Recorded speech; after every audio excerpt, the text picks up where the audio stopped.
What did you want to be when you were growing up? When I was real little, I wanted to be a garbage man. Now, we were constantly moving. We lived in, I think it was 22 cities before my age of before I turned 18 years old. So we had boxes all the time. And so I would take my toys and I would dump them out on the floor, and then I would pull the box around, acting like it was the garbage truck, and I would fill up the garbage truck, and then I would take it to a dump and dump the toys at the dump. As I grew older, I guess maybe because there were so many preachers in our family, I wanted to be a preacher. I would take my Bible and I'd open it up and stand in front of the mirror and expound the scriptures to the mirror. Luckily, I had several, like I said, I had several pastors in my family. And when I would visit them, I would sneak off and go to their church and stand in the pulpit and preach to empty pews. That's what I wanted to do with my life. I wanted to be a preacher. When I was 15, I started to get that opportunity. I would preach in my family's churches, and I preached my first sermon, actually, at the church I was attending in Madison, Alabama. My freshman year of high school, my nickname was Preacher. That's what I wanted to do with my life. And then life kind of got in the way. When I was, 20, I got hired to be the youth pastor at Prattville Baptist Church. They offered me the job. I think the pay was $250 a week.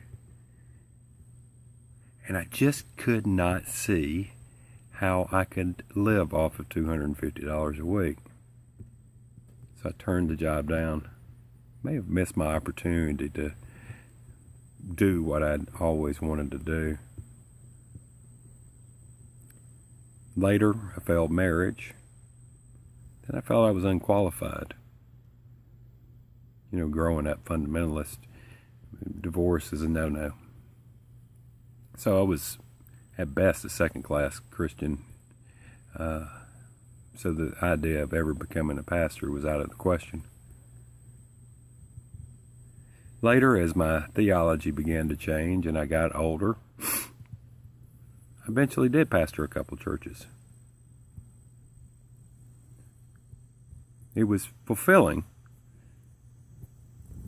but that didn't last long either.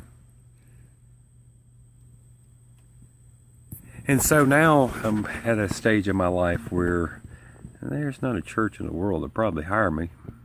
I think a belief in God is very important when it comes to being a pastor. So a few weeks ago, or a few months ago, I decided, what can I do to fulfill what I've always wanted to do? That's one of these videos. My hope is as I do these videos, I'll get better at speaking. I'll define a message that I want to convey. I know there's some things that I've already decided that I want to be part of my message. Getting rid of the others in our lives. Breaking down the walls of hostility. Another message that I have is yesterday doesn't define us. The only moment we have is today. But as I develop this message over the course of doing these videos, and as I improve in my speaking ability, hopefully somebody will hire me to speak. And I get to fulfill my lifelong ambition. So my suggestion to you is, what has been the desire in your heart from an early age? And how can you pursue that? May you find your dream. See you next time.